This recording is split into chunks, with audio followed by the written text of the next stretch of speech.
Marcus Thompson stood at the entrance of Westfield Shopping Center, his weathered hands clasped behind his back as he watched the morning rush of shoppers. To everyone passing by, he was just another security guard in his late 50s, wearing the standard uniform and carrying a simple radio. His gray hair was neatly combed, and his posture was straight but unremarkable. Nobody gave him a second glance as they hurried past with their coffee cups and shopping bags. The mall management had hired Marcus 6 months ago after his previous job at a warehouse ended due to budget cuts. On his application, he had simply written military experience under previous employment, without elaborating. The hiring manager, Sarah Chen, had been impressed by his punctuality during the interview and his calm demeanor.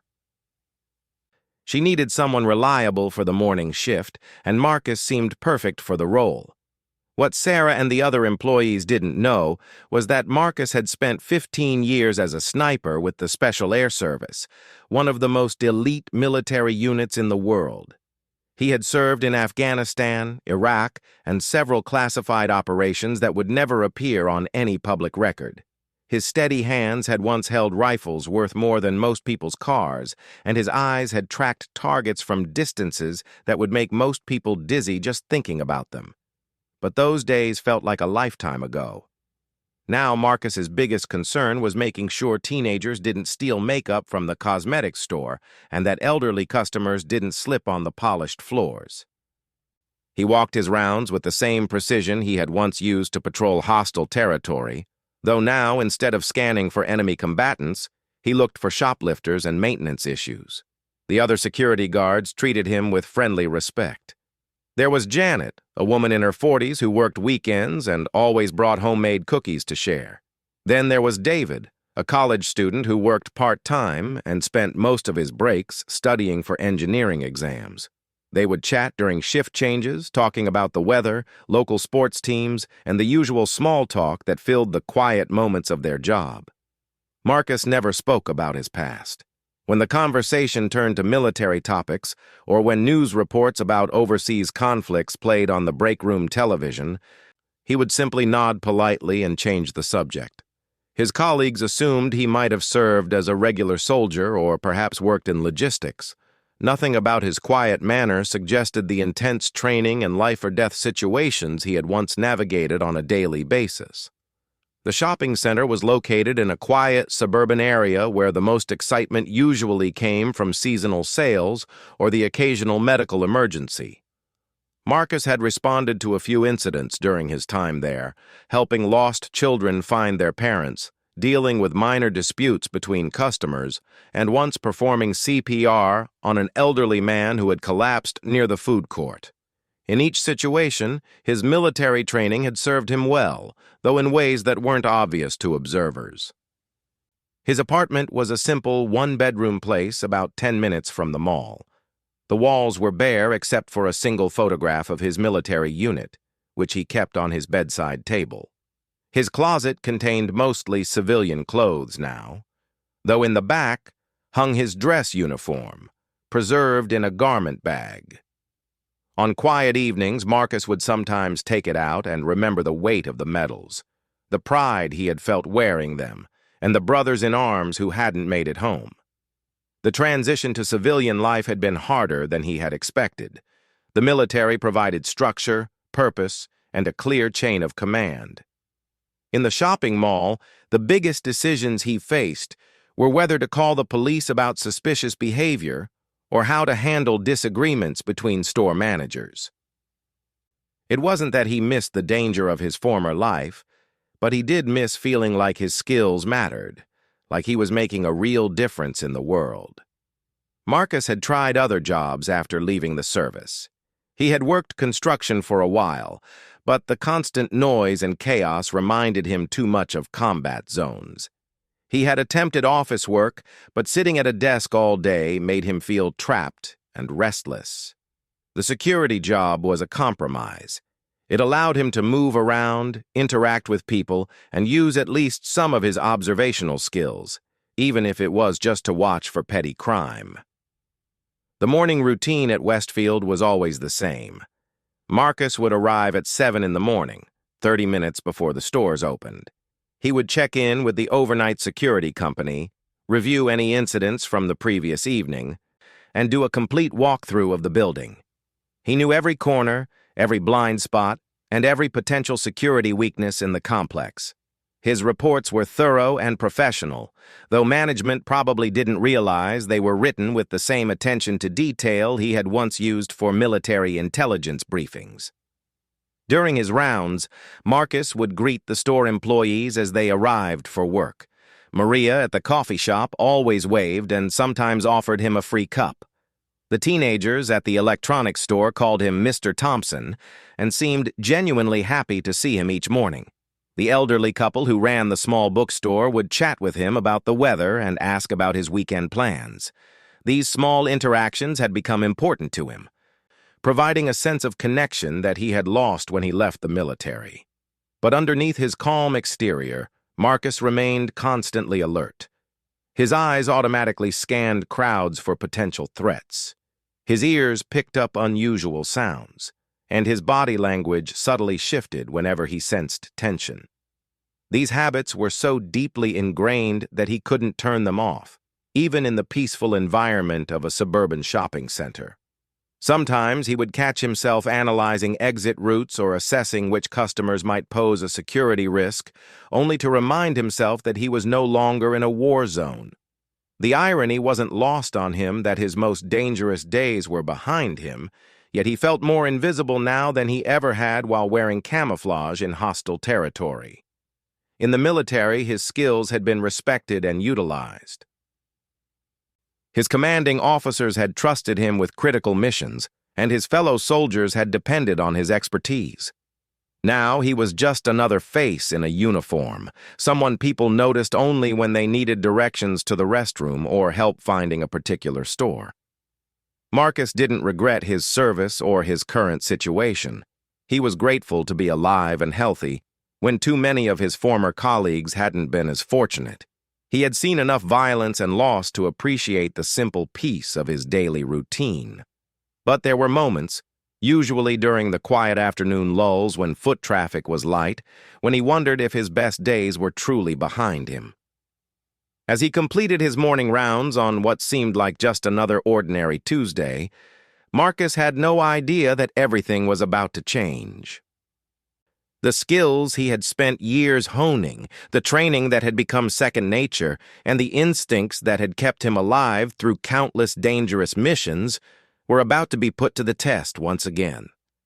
And this time, there would be witnesses who would finally understand that the quiet man in the security uniform was anything but ordinary.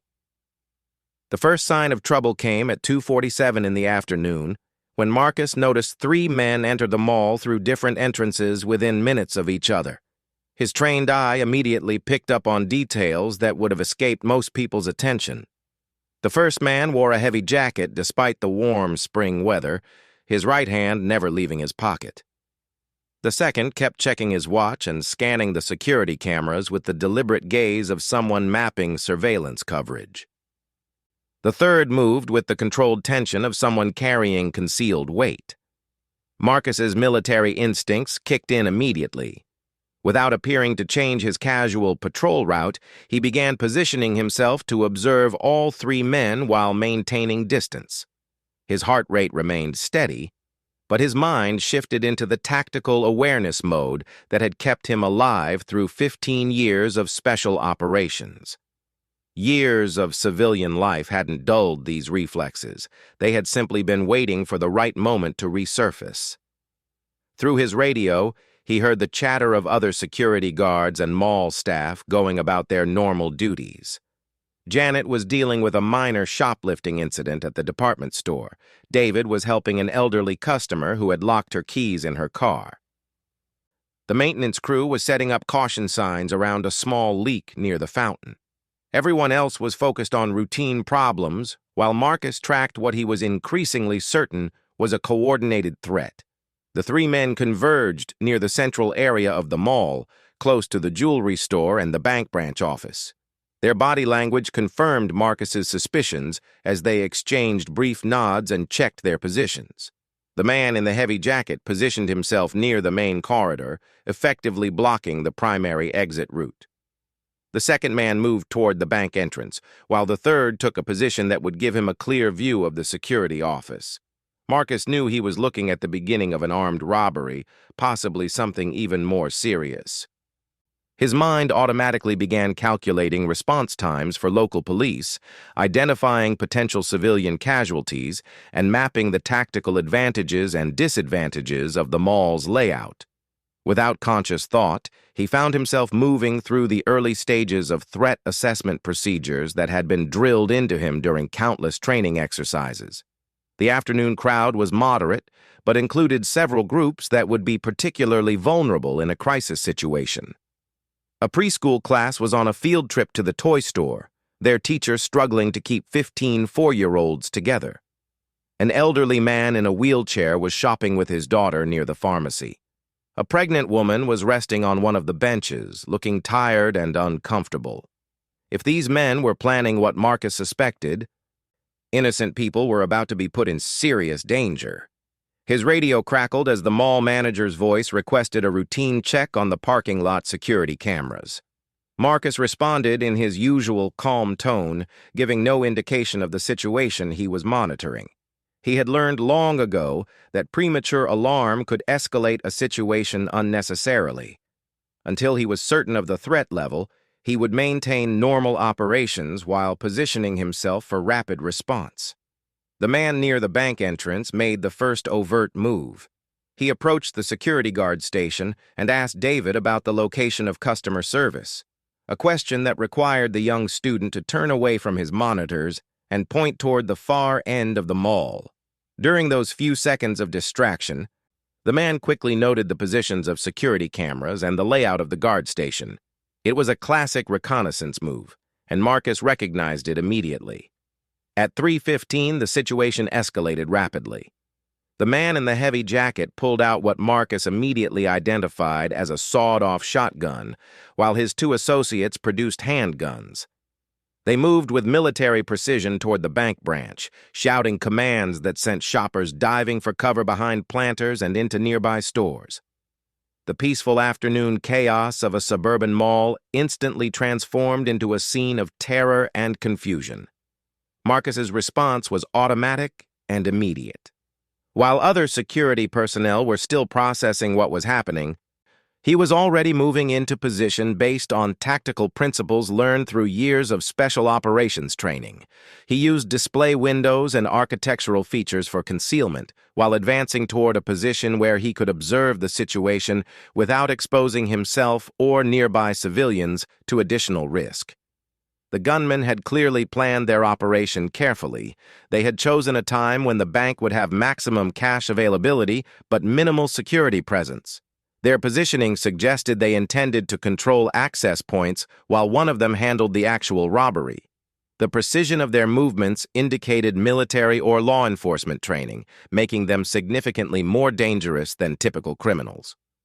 Through his earpiece, Marcus heard David's panicked voice reporting the robbery to police dispatch. Janet was trying to evacuate customers from nearby stores, her voice shaking but determined. The mall manager was implementing lockdown procedures, sealing off sections of the building to contain the threat. Everyone was following protocol, but Marcus knew that protocol wouldn't be enough if these men decided to take hostages or if their exit strategy involved violence. From his position behind a large planter, Marcus could see that the lead gunman was becoming agitated. The bank tellers were taking longer than expected to comply with his demands, and the increasing number of sirens in the distance suggested that police response time was faster than the robbers had anticipated. In Marcus's experience, this was when dangerous situations became deadly ones. Desperate criminals with military training and automatic weapons were among the most dangerous adversaries he had ever faced. The pregnant woman who had been resting on the bench was now trapped in the central area, unable to reach safety without crossing the gunman's field of view. The preschool group had taken shelter in the toy store, but their location would become problematic if the robbers needed to use that corridor for escape. The elderly man in the wheelchair was similarly exposed. His daughter crouched beside him in obvious terror. Marcus realized that his years of training and experience had led him to this moment. These civilians needed protection that local law enforcement couldn't provide quickly enough. The gunmen's professional behavior suggested they would not hesitate to use their weapons if they felt cornered. Standard security protocols were designed for shoplifters and medical emergencies, not for armed military-style operations conducted by trained professionals. His mind automatically shifted into the tactical mindset that had guided him through countless dangerous missions. He began calculating angles, distances, and timing, while assessing the weapons and positioning of all three suspects. The skills that had made him one of the most effective snipers in the SAS were about to be tested in an environment he had never expected to encounter them. The lead gunman suddenly grabbed the pregnant woman, pulling her toward the bank entrance as a human shield. His voice echoed through the mall as he shouted demands about police backing off and guaranteeing safe passage. The woman's terrified cries cut through the chaos as other shoppers screamed and tried to flee to safety. Marcus knew that the situation had just crossed a line from robbery to hostage-taking, dramatically increasing the danger to everyone in the mall. Police negotiators and tactical teams were still minutes away, and every second increased the likelihood of casualties. His years of civilian life had taught him the value of peaceful resolution and following proper procedures. But his military training told him that sometimes violent action was the only way to prevent greater violence. The moment had arrived when Marcus Thompson would have to decide whether he was still just a security guard or whether he remained at his core a special air service operator trained to protect innocent lives regardless of personal risk. Marcus moved with a fluidity that seemed to defy the chaos around him. Years of muscle memory took over as he approached the situation with the calculated precision of a predator. The other security guards and mall employees watched in stunned silence as the quiet man they had worked alongside for months transformed into something entirely different. His posture straightened, his movements became economical and purposeful, and his eyes took on the focused intensity of a trained killer. The lead gunman was still using the pregnant woman as a human shield, backing toward the bank entrance, while his two associates maintained their positions covering the exits. Marcus could see that the woman was struggling to breathe, her face pale with terror and the physical stress of being manhandled while carrying a child. Every instinct he had developed during 15 years of special operations told him that this situation would end in bloodshed unless someone acted immediately. Without any visible weapon, Marcus might have seemed helpless to intervene. But his training had taught him that the most dangerous weapon was the mind, and that improvised solutions often proved more effective than conventional ones. The mall environment offered numerous tactical opportunities that only someone with his background would recognize and exploit. His first move was to create a distraction that would divide the gunman's attention without endangering the hostage. Marcus triggered the fire alarm system by breaking the glass on a nearby emergency station. The sudden blaring sound and flashing lights caused momentary confusion among the robbers, who had been trained to expect police sirens but not fire safety protocols. Their heads turned toward the sound, and their formation loosened slightly as they tried to process this unexpected development. In that split second of distraction, Marcus moved. His approach route took him along a path that used the mall's architectural features for concealment, while positioning him at an angle where the hostage would not be in his line of action. The skills that had once allowed him to stalk targets across hostile terrain now served him in navigating between planters, benches, and storefronts without being detected. The second gunman, who had been watching the main corridor, caught sight of Marcus's movement and turned his weapon in that direction. But Marcus had anticipated this response and was already rolling behind a concrete pillar as the first shots rang out. The sound of gunfire in the enclosed space was deafening, causing screams from hidden shoppers and setting off car alarms in the parking lot. What happened next would be replayed countless times on security cameras and discussed in law enforcement training seminars for years to come. Marcus emerged from cover, moving faster than any of the witnesses had thought possible for a man his age. His first target was the gunman who had fired at him, and his approach was a textbook example of close-quarters combat techniques taught only to elite military units. The gunman had military training, but Marcus had something more valuable: combat experience against trained opponents who were actively trying to kill him. He closed the distance between them in seconds, using a combination of speed, misdirection, and environmental awareness that overwhelmed his opponent's ability to respond effectively. The confrontation lasted less than 10 seconds and ended with the gunman unconscious on the floor, his weapon secured. The lead gunman, still holding the pregnant woman, shouted commands at Marcus to back off while pressing his shotgun against her temple. But Marcus was no longer the quiet security guard who followed orders and avoided confrontation. He was operating on instincts honed through years of life-or-death situations, and he could see things that others missed. The gunman's grip on his hostage was loosening due to stress and adrenaline. His finger position on the trigger was incorrect for immediate firing.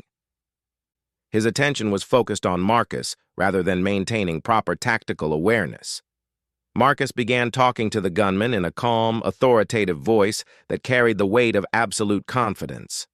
He identified himself as former SAS and explained exactly what was going to happen next. His tone was not threatening or aggressive, it was simply factual, as if he was describing weather conditions or giving directions.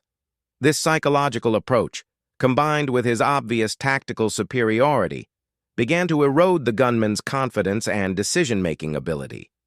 The third gunman attempted to flank Marcus from his position near the security office, but he found himself facing an opponent who seemed to anticipate his every move.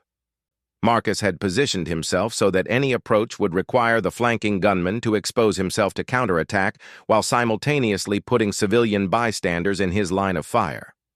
The gunman found himself trapped in a tactical dilemma that his training hadn't prepared him to solve. What impressed the watching mall employees most wasn't Marcus's physical capabilities, though those were extraordinary. It was his complete situational awareness and his ability to control multiple threats simultaneously while ensuring the safety of everyone around him. He seemed to know where every civilian was located, which escape routes remained open, and exactly how much time he had before police tactical teams arrived. The resolution came with stunning swiftness. Marcus created a momentary visual obstruction using the mall's fountain system, causing a spray of water that blocked the lead gunman's sightlines for just long enough. In that instant, he moved with precision that seemed almost supernatural, separating the hostage from her captor and neutralizing the threat in a single fluid motion. The pregnant woman was safely away from danger before she even realized what had happened. The third gunman, seeing his associates defeated and facing an opponent whose capabilities far exceeded anything he had encountered, dropped his weapon and surrendered. The entire confrontation, from the first shots fired to the final surrender, had lasted less than 3 minutes. As police tactical teams finally arrived, they found 3 subdued suspects, no civilian casualties, and a quiet security guard who was already helping injured bystanders and providing first aid to those suffering from shock. Marcus answered their questions with the same calm professionalism he had once used in military debriefings, providing clear and concise information about the incident without embellishment or self-aggrandizement. The aftermath revealed the true scope of what had been prevented. The gunman had been planning not just a robbery, but a terrorist attack designed to cause maximum civilian casualties. Their weapons were loaded with hollow-point ammunition intended to create devastating wounds, and they had carried enough explosives to bring down a significant portion of the mall structure. Intelligence analysis later determined that Marcus had prevented what could have been one of the deadliest domestic terror attacks in recent history. The media coverage that followed focused on the dramatic nature of the intervention, but those who had worked with Marcus daily were more struck by his immediate return to normal behavior. Within hours of the incident, he was back to his quiet, professional demeanor, checking on shaken employees and helping coordinate the mall's recovery efforts. The only difference was that now everyone understood they had been working alongside someone extraordinary. Sarah Chen, the mall manager who had hired him, later said that she would never again assume she knew everything about someone based on their job application. David, the college student, changed his major to criminal justice after witnessing what one person with the right training could accomplish. Janet brought even more cookies to work, though now she understood that the quiet man who appreciated them carried the weight of experiences that most people couldn't imagine. Marcus never spoke publicly about the incident and declined all requests for interviews or appearances. He returned to his regular duties, walking the same routes and performing the same security checks he had before. But something had changed in how he carried himself. The invisible burden he had carried since leaving the military seemed lighter, as if he had rediscovered that his skills still had value and his service still mattered. The mall installed a small plaque near the fountain where the incident had taken place, honoring the security guard who had prevented a tragedy. Most shoppers passed by without reading it, but Marcus would sometimes pause there during his rounds, remembering not just that afternoon, but all the reasons he had chosen to serve others throughout his life. He had found his purpose again, not in seeking danger or conflict, but in standing ready to protect those who couldn't protect themselves, wherever that duty might call him.